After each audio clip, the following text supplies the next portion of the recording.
Nous voici à la messe des présanctifiés du Vendredi Saint. La messe Vêprée, la messe Union Vêprée qui se célèbre le soir du Vendredi Saint. Alors, c'est pas maintenant le moment de faire tout un discours. Je pourrais vous prêcher sur la passion du Christ et vous demander quel est le rôle, pourquoi Jésus a dû souffrir. Mais je vous ai déjà parlé de ça il y a quelques jours. Donc je ne vais pas entrer dans ces détails-là. Je vais, plutôt que de vous faire une vraie homélie, je vais juste raconter quelques petites choses. Alors, la messe des présanctifiés, j'expliquais hier soir pourquoi on l'a fait. Donc ça veut dire qu'on l'a fait avec le pain et le vin qui ont été consacrés hier soir. Alors historiquement, comment ça s'est passé? Je parlais hier de la coutume de Jérusalem. Donc on est encore puisque nous suivons les traditions de Jérusalem. Et comment ça se passait à Jérusalem et partout, presque partout dans le monde? Comme je l'ai dit hier soir, le jeudi, après la messe du jeudi saint, le peuple restait toujours dans l'église. Bien sûr, les gens entraient et sortaient pour manger quelque chose, faire pipi, etc. Même se reposer un peu. Mais, corporativement parlant, le peuple était toujours présent dans l'église. Et donc, le vendredi, on lisait la Passion. Mais les gens, en réalité, jeûnaient depuis vendredi soir jusqu'à la nuit de Pâques. Et comme les gens jeûnaient, on ne célébrait pas une autre Eucharistie. Parce qu'on considérait que prendre la communion rompait le jeûne. Donc on ne pouvait pas et jeûner et communier. Et donc on gardait le jeûne jusqu'à la vigile pascale en fait. Et tout de suite après la vigile pascale, on donnait aux gens à prendre déjà une petite collation à la fin de la messe en fait. Et donc comme j'explique, le vendredi saint, il n'y avait que les vêpres, sans rien d'autre. Parce qu'on considérait que quand même, la messe du jeudi saint comptait aussi pour le vendredi saint.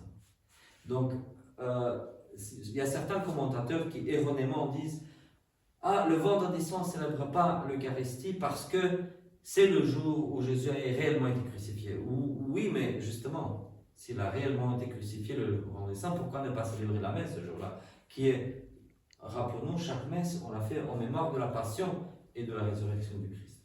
C'est parce que la messe du jeudi soir était déjà une messe de la Passion. Mais petit à petit, les gens ont trouvé que, en tout cas en dehors de monastère, les gens trouvaient que c'était trop difficile de jeûner tellement longtemps, depuis jeudi soir jusqu'à samedi soir, 48 heures. C'est vraiment beaucoup de temps. Donc les gens rompaient quand même le jeûne aussi vendredi soir. Du coup, l'idée est venue assez tôt, de dire, si on rompt le jeûne le vendredi soir, autant le rompre en communion. Voilà pourquoi, voilà d'où vient la tradition de faire la messe des présanctifiés le vendredi saint.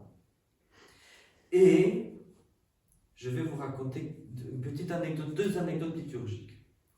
Donc, ça, chez les Byzantins, ce qui s'est passé, c'est que chez les Byzantins, pendant tout le carême, dans un premier temps, on ne faisait pas de messe du tout en semaine, de lundi à vendredi, seulement les samedis et les dimanches. Et voilà que Saint Grégoire le Grand, à l'époque il n'était que diacre, et le pape de Rome envoie Saint Grégoire, à l'époque seulement diacre. Il allait devenir pape de Rome lui-même, mais à l'époque il n'était que diacre. Il était envoyé à Constantinople pour être le délégué du pape, ce qu'on appellerait aujourd'hui un nonce, à Constantinople. Mais aussi le patriarche de Constantinople avait aussi envoyé quelqu'un. Les grandes églises envoyaient toujours quelqu'un pour avoir quelqu'un des leurs de l'autre côté, et ainsi de suite. Donc c'est comme ça que Saint Grégoire le Grand se retrouve à Byzance. Et il voit que les Grecs n'ont pas de messe du tout en carême. Et Saint Grégoire leur dit, mais pourquoi vous ne célébrez pas la messe en semaine? Ils disent non, les Grecs disent non, quand on célèbre la messe, c'est la fête. Si on fait le canon eucharistique, sur en grâce, or en carême, nous, on ne peut pas célébrer la messe parce que ce n'est pas la fête. Au contraire. Saint Grégoire dit, mais nous, à Rome, on a quelque chose d'intéressant. Nous, le vendredi saint, on a la messe des présanctifiés. Ainsi, vous pourrez communier sans réciter la prière d'action de grâce. Et c'est comme ça que la messe des présanctifiés a pris racine à Byzance. C'est pour ça que, de nos jours, quand on célèbre la messe des présanctifiés dans les églises byzantines, du lundi au vendredi en carême, on dit que c'est la messe de Saint Grégoire, le grand pape de Rome. Ce n'est pas lui qui a composé la structure elle-même, mais c'est lui qui a donné l'idée, qui a semé la graine, pour ainsi dire. Et c'est pour ça que cette messe des présanctifiés du rite byzantin a quelque chose de très intéressant qui est copié sur les rites occidentaux. À Milan, en Lombardie, en carême, les vendredis de carême, on ne célèbre pas le carême, on ne célèbre pas la messe, on fait aussi la messe des présanctifiés. Donc la messe des présanctifiés à Milan se fait non seulement le vendredi saint, mais tous les vendredis du carême. C'est ça la tradition là-bas. Donc voilà d'où la tradition de la messe des présanctifiés. Je vais dire un mot aussi sur le vendredi saint. Dans les langues germaniques, donc vous savez que, en tout cas en Occident, pendant le temps de la Passion, on ne met pas de fleurs à l'autel. Mais si on ne met pas de fleurs, on met des branches vertes. D'où le fait que dans les langues germaniques, le vendredi c'est appelé Groene Vrijdag, hein, le vendredi vert. Mais par étymologie populaire, de Groene Vrijdag, on est passé à Goeie Vrijdag, bon vendredi. Et de bon vendredi, de cette histoire de Goeie Vrijdag, on a traduit l'expression wallon, les bons vardis. Et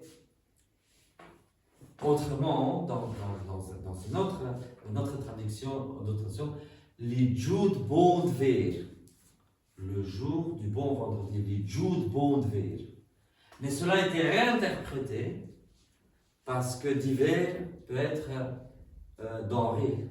Et on a réinterprété comme le jour des bonnes denrées. Et du coup, la tradition wallonie, c'était le vendredi saint de faire des semailles. Parce qu'on disait que si on sème quelque chose le vendredi saint, ça va nécessairement pousser. Parce que c'est le Jude bond weer. Donc c'est le jour des bons denrées. Voilà, le folklore, la tradition populaire. Voilà. Je ne vais pas dire beaucoup de choses parce qu'on a lu quand même l'évangile qui était long. Et qu'est-ce que je vais juste finir avec quelque chose. Donc, dans la liturgie d'aujourd'hui, on va faire les grandes collectes d'intercession. Ensuite, nous allons vénérer la croix. Petit précis liturgique pour ceux qui ne le savent pas. Dans le rite romain, hier soir, donc jeudi saint, on porte directement au reposoir les espèces eucharistiques. Et sur les portes au reposoir, après ça, on enlève la nappe d'autel. Comment est-ce qu'on appelle ça dans notre monde? Dépouiller. On dépouille l'autel, exactement. Et c'est comme ça qu'on faisait, c'était ça la tradition qui nous vient de Jérusalem, parce que en fait, il y a deux choses qu'il fallait nettoyer pendant ce temps-là. C'était l'occasion, on avait quand même, du vendredi à dimanche, on avait quand même un petit laps de temps où, enfin, il y avait deux trucs dans l'église qui n'allaient plus servir. Le baptistère et l'autel. Et c'était le bon moment pour nettoyer ces choses-là. Sauf qu'après ça, quand on a introduit la messe des présanctifiés du vendredi saint, donc d'aujourd'hui, le rite liégeois a dit non, on ne va pas déshabiller l'autel juste pour devoir le rhabiller 24 heures plus tard. On laisse comme ça. Et on ne déshabille l'autel, on ne dépouille l'autel que le vendredi saint. Et ça a beaucoup plus de sens parce que quand on dépouille l'autel, ça a une signification. C'est que le Christ, avant d'être mis en croix, a été dépouillé de ses vêtements. Et donc ça a beaucoup plus de sens théologiquement dans le rite liégeois de le faire le vendredi saint et pas le jeudi saint. Et donc comme on va dépouiller l'autel, donc on va prendre le tabernacle et on le mettra ici, sur le reposoir. Parce qu'après ça, demain, on pourra laver l'autel. Voilà pour la petite explication. Et voilà, je finis ici et puis on va faire les collectes majeures. Et je vous souhaite un bon Triduum pascal. Et puis, pour ceux qui veulent, dans 24 heures demain soir, ce sera la Vigile pascale. Amen. Amen.